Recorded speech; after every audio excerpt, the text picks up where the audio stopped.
আসসালামু আলাইকুম ওয়া রাহমাতুল্লাহি ওয়া বারাকাতুহু।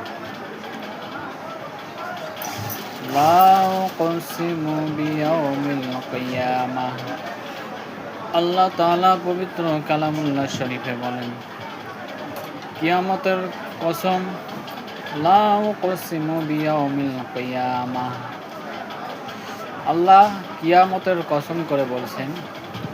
তো কিয়ামতের দিন এমন একটি দিন আসবে, কিয়ামত অবশ্যই হবে। তা একটি ছোট্ট করে একটি হাদিস বলি, কুল্লুকুম রাইন ওয়া কুল্লুকুম মাসউলুন আন রায়াতিহি। প্রত্যেককে দায়িত্বশীল, প্রত্যেকজনকে দায়িত্বের ব্যাপারে কিয়ামতের ময়দানে জিজ্ঞাসাবাদ করা হবে। যেমন কোনো বাড়ির জন্য যদি ওই বাড়ির মালিক তার স্ত্রীকে জিজ্ঞাসা করা হবে কতটা দায়িত্ব পালন করেছ। তারপরে শিক্ষার ব্যাপারে বোঝা যায়,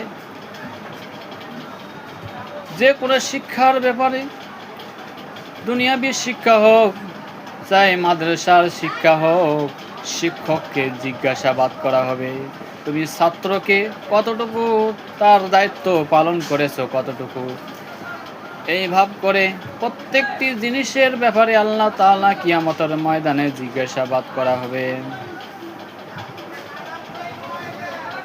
কিয়ামতের ময়দানে বিশ্বনবী সাল্লাল্লাহু আলাইহি ওয়াসাল্লাম মানুষকে সতর্ক করে দিয়েছেন, সাবধান করে দিয়েছেন। ওগো নবী, সেই নবীর আদেশ, সেই আল্লাহ তাআলার হুকুম যদি মানি আমরা কামিয়াবি হব।